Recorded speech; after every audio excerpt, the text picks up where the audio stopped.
Olá pessoal, aqui quem fala é a Nicole da SPBIM e vamos para mais novidades aí, pessoal. Chegou o Revit 25 com atualizações aí muito legais para o nosso desenvolvimento e eu vou começar com vocês aqui trazendo as principais atualizações referentes aí às mais diversas disciplinas e situações aí que a gente vê no desenvolvimento de projeto.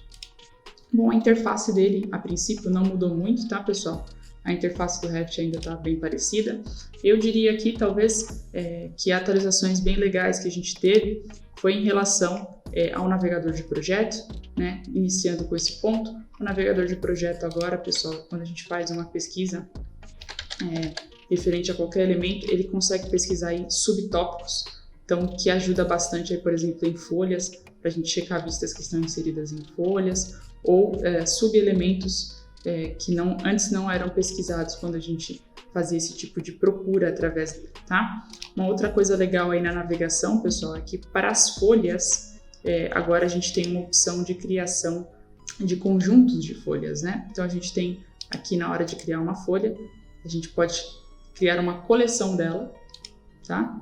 Criando uma coleção, a gente pode separar essas folhas por folhas de plantas, de cortes, e ainda numerar elas com o mesmo número, né? Então pode ter folha 1 na coleção de plantas, folha 1 na coleção de cortes, e a gente pode simplesmente renomear aqui, né, as coleções e conseguir separar isso muito bem e puxar todas essas informações em tabela também, que é bastante interessante para a organização do desenvolvimento. Estou dentro aqui do projeto de default, né, que eles enviam, um projeto da própria Autodesk, para fazer algumas demonstrações para vocês. Referente, por exemplo, pessoal, ao TopoSolid, né? A gente teve muitas atualizações referentes ao sólido topográfico.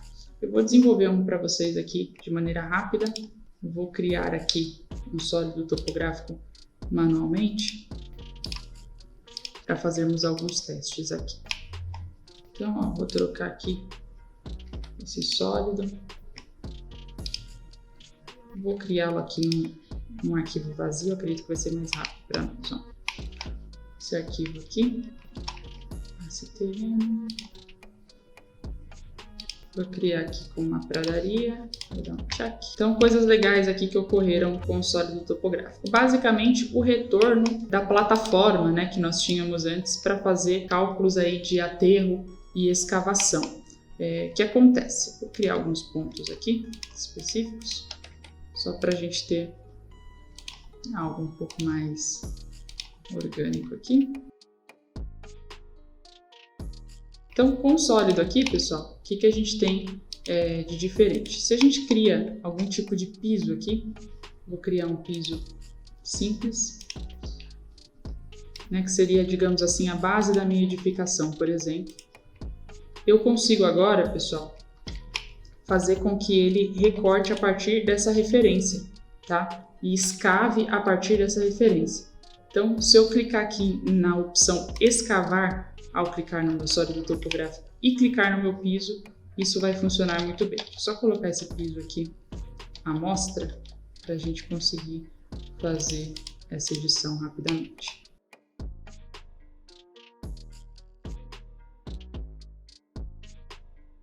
Com o piso aqui, ó, selecionamos o sólido, escavar e eu clico no meu piso. Então, o que ele faz? Ó, ele escava aquela região. E ainda, tá, pessoal?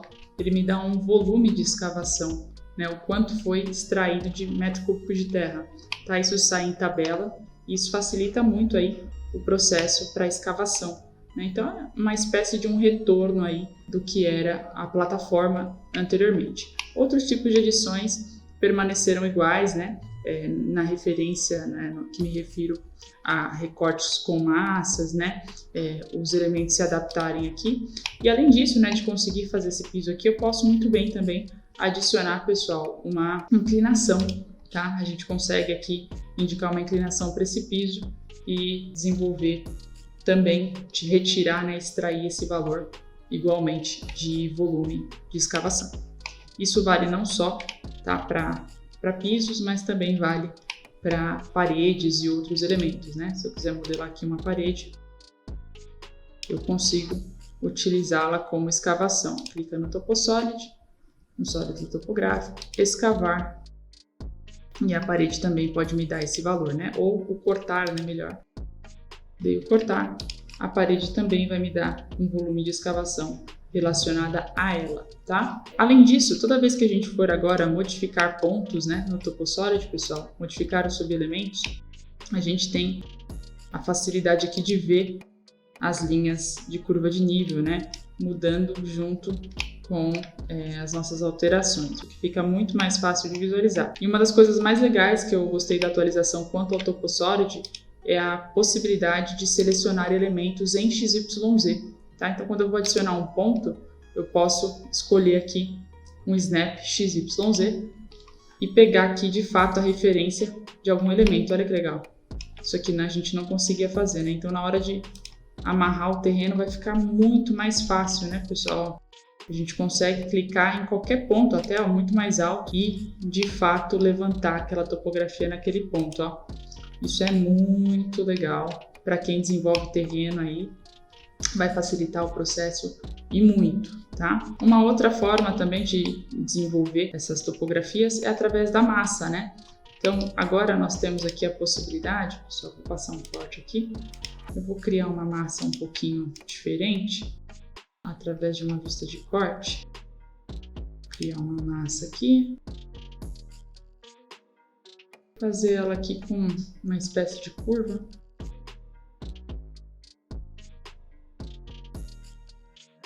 Então, vou fazer uma massa aqui assim, pessoal, meio curvinha.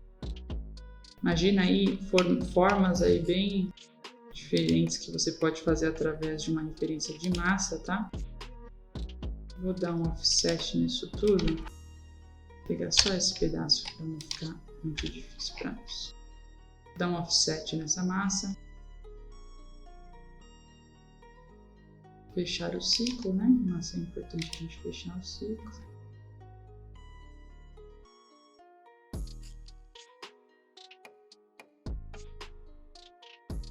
Vou selecionar essa massa aqui, só fechar aqui o ciclo completinho.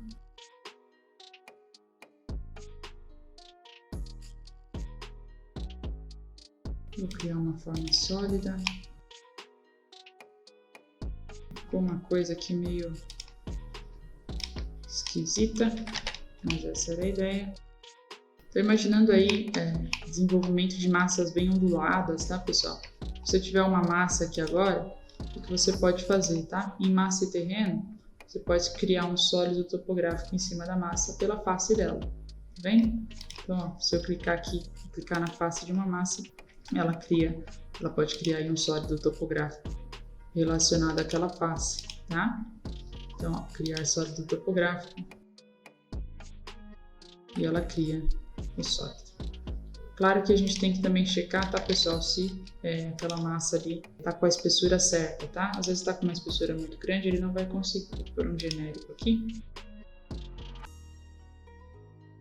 Então é só vocês checarem, ó, ele gera, mas em casos aí de espessuras muito grandes, ele acaba deixando você na mão. Vou fazer um elemento simples para vocês verem isso de maneira mais fácil. Vou fazer uma outra massa aqui mais simplificada. Vou criar o meu sólido. Então, só para vocês entenderem, ela poderia estar ondulada, tá? É só importante checar a questão da espessura para que seja possível a criação dessas massas complexas, tá? Então, clico numa face, clico no criar sólido topográfico, ele cria a partir daquela face, né? O sólido, depois você vem e substitui pelo que você acha melhor aí para a aparência, tá? Então, muitas atualizações quanto a sólido topográfico, tá? As edições deles agora ficam mais fáceis, como eu mostrei para vocês. Sempre quando vocês forem mudar os pontos, vão continuar aparecendo, né, as linhas das curvas de níveis. Esse snap que se faz aí com XYZ ajuda bastante no desenvolvimento de topografia manualmente, né? Quando desenvolvemos manualmente. E além disso, a gente consegue também dar uma amenizada aí na aparência do nosso sólido topográfico, tá? Então a gente conseguia antigamente, né, suavizar as linhas de serrilhado. A gente consegue aqui, ó, simplificar também um pouco no nosso sólido topográfico, isso também a gente já tinha essa possibilidade, e também a suavização na visualização dele, tá, pessoal? Não é uma suavização muito relevante, mas também há essa possibilidade nova aí. Vou mostrar para vocês agora, pessoal, algo que eu acredito que seja uma das mudanças mais interessantes em relação a essa nova versão do Revit, que é referente ao desenvolvimento de paredes, tá? Acredito aí que sejam os meus favoritos. Vou desenvolver aqui mesmo, mostrando para vocês, ó, pessoal. Um exemplo, quando a gente tem um desenvolvimento de paredes compostas aqui, a gente tinha um sério problema nessas terminações, né? Então, as terminações a gente tinha que criar outros tipos de parede para fechar essas terminações. E agora a gente tem essa possibilidade aqui, ó, de deixar isso de maneira instanciada, permitir ou não virar nas terminações, né? Isso aqui, pessoal, é instância, tá? Então, temos paredes do mesmo tipo e uma a gente consegue deixar sem terminação e outra com terminação. O que isso facilita, pessoal? Para a representação gráfica ainda no nível mais inicial e utilizando parede composta. Então, aqui no editar tipo, basta você deixar o virar nas inserções e nas extremidades com alguma configuração, não deixar o não virar, tá? Escolher uma delas, indiferente, tá? De qual você vai escolher, que depois você consegue vir aqui e vir alterando através dessa ferramentinha aqui. E uma outra atualização muito legal que eu vou mostrar para vocês é referente à união de paredes, tá? Na minha opinião, essa é a melhor atualização dessa versão nova do Revit, tá? Então, o que acontecia antigamente? A gente tinha um ambiente, a gente queria desenvolver ele na modelagem cebola aí, né? Para nós que conhecemos a modelagem cebola, ela se refere quando a gente desenvolve um projeto separando os elementos por suas características. Então, teria uma alvenaria e teria um revestimento, por exemplo, de parede, com um tamanho de 2 centímetros. Eu vou colocar ele aqui também com uma cor diferente para a gente visualizar melhor. Então, o que acontecia anteriormente? Para a gente modelar, a gente teria que modelar um, modelar o outro separado, alinhar um com o outro, trancá-lo, e aí ficaria sobreposto na porta, né? Se a gente olhar lá no 3D, o revestimento estaria passando por cima da porta, e a gente teria que dar um unir entre os dois para funcionar, né? Eu teria que vir aqui e utilizar lá a ferramenta de unir, unindo a alvenaria e o revestimento. Então isso era um trabalho bem árduo aí, era uma das principais solicitações da maioria dos usuários aí do Revit. Agora a gente tem uma solução única para isso, que ajuda muito, que é o união automática e união automática com bloqueio. A união automática, basicamente, toda vez que você desenhar em cima de um outro elemento, uma parede aqui no caso, vou desenhar aqui pela linha de acabamento externo, vou desenhar em cima, ele já faz a união automática dos elementos. Tá? Aqui eu não usei a união automática, vou fazer o mesmo processo usando agora. Peguei a união automática, desenhei em cima da parede, olha lá, ele já fura a porta automaticamente. E tem união automática com bloqueio. O que ele faz? Ele já não só une uma com a outra, mas também já bloqueia uma com a outra, economizando 2 processos para mim na modelagem cebola, né? Então as portas já ficam com a sua abertura, e se eu mover a alvenaria aqui, essa parede, o revestimento vai caminhar junto com ela. Então essa atualização, pessoal, vai acelerar muitos processos para quem desenvolve aí projeto em modelagem cebola, principalmente aí em níveis executivos. Além do AutoJoin de bloqueio, falamos aí dos navegadores. Tivemos algumas atualizações também referentes a famílias, tá, pessoal? Famílias que têm algum tipo de configuração de array, agora a possibilidade de colocar aí, só mencionando, né? Colocar a opção de um ou menos elementos, né? Antigamente, quando você fazia um array, você conseguia no mínimo 2 elementos replicar. Agora você consegue colocar não só um, como 0, né? Por exemplo, para colocar uma disposição de cadeiras uma ao lado da outra ali, para uma arquibancada ou algo assim. Você consegue zerar. Antigamente você teria que criar uma família de uma cadeira e uma família modular com 2 ou mais cadeiras, né? E isso atrapalhava aí no quantitativo. Então isso é também uma atualização bastante interessante.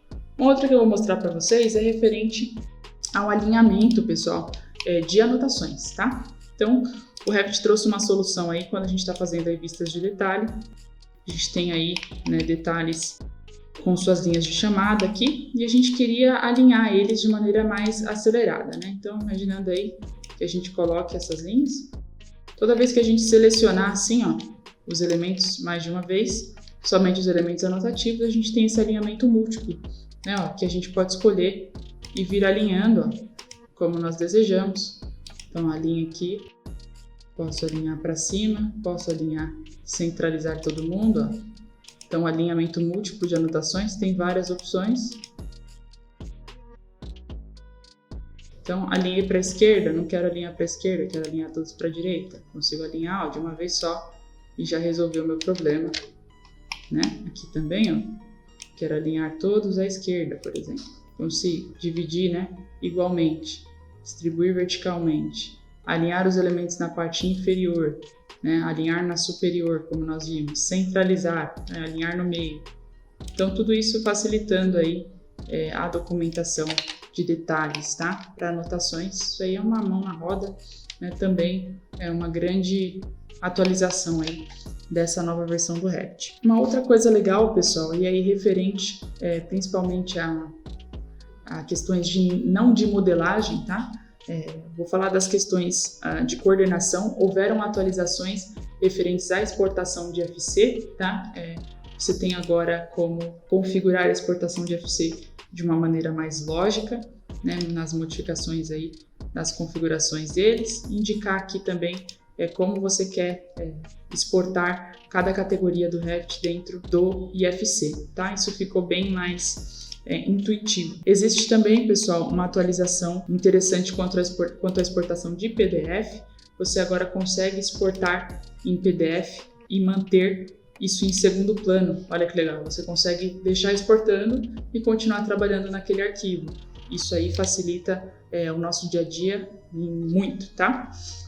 O pessoal está lá exportando, quer continuar trabalhando para não deixar uma máquina ali parada só naquilo, pode utilizar essa ferramenta. Existem agora também, pessoal, muitas análises possíveis aí de serem feitas aqui quanto à eficiência energética, tá?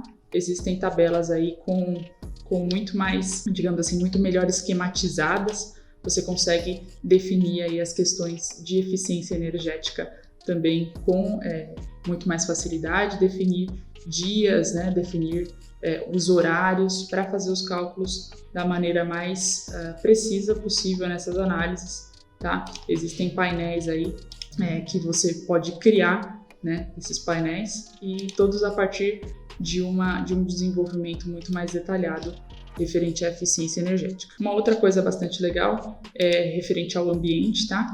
O ambiente ele está muito mais preciso.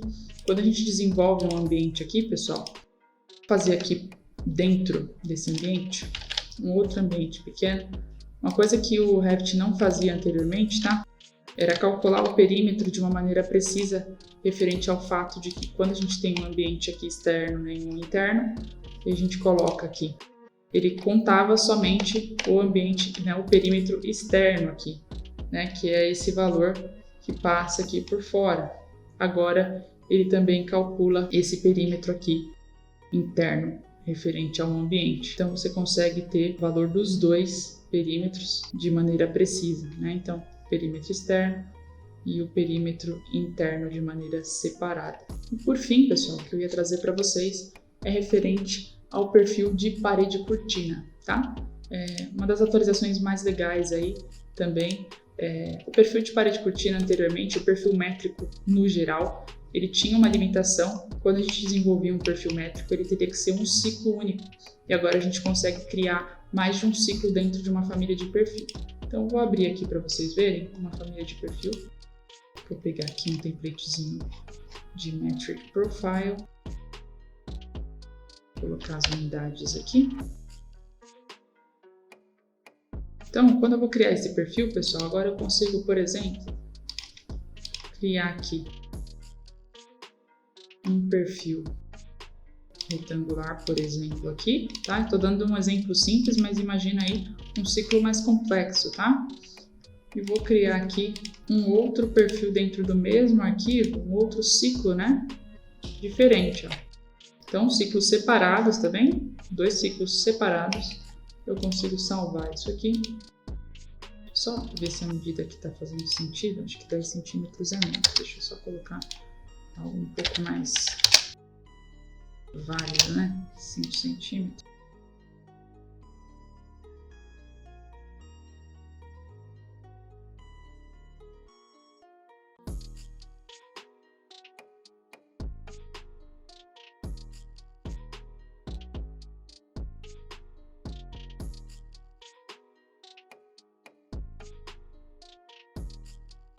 Vou carregar no meu projeto. Quando eu for criar uma parede cortina aqui, pessoal, vou pegar uma... Antes disso, vou criar um montante, né? E aqui um montante. Escolho o perfil que eu acabei de criar, ó. Montante retangular, perfil duplo. Vou dar um OK. Vou criar minha parede cortina. Vou editar o tipo dela. Vou colocar aqui esses montantes duplos que eu acabei de escolher aqui, só para vocês visualizarem como eles ficam no modelo. Então, antes, o que aconteceria? Se a gente tivesse criado aqui 2 perfis numa mesma família de perfil, 2 ciclos, né? Aí não apareceria nenhum montante, ficaria vazio. Mas olha aqui, ó. Aqui a gente pode ver que ele de fato mostra o montante, né? Vou dar um box aqui para vocês verem, ó.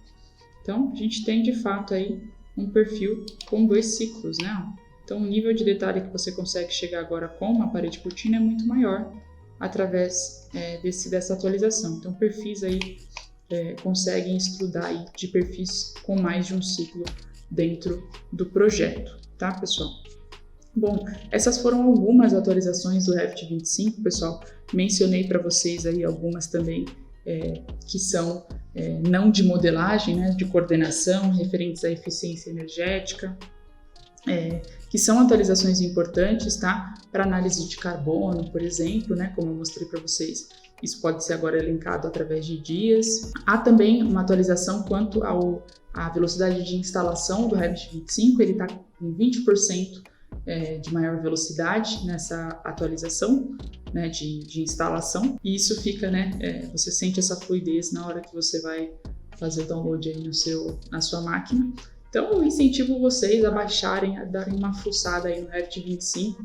Eu trouxe aqui para vocês algumas das principais atualizações, né, as mais relevantes, que vocês podem aí se aprofundar, testar, né, os novos fluxos agora que são possíveis através dessa atualização do Revit 25. E com isso, pessoal, me despeço, agradeço a atenção de vocês e espero que vocês tenham se sentido aí instigados a se aprofundarem um pouquinho mais nessa nova atualização do Revit e eu vejo vocês na próxima. Até lá! Tchau, tchau!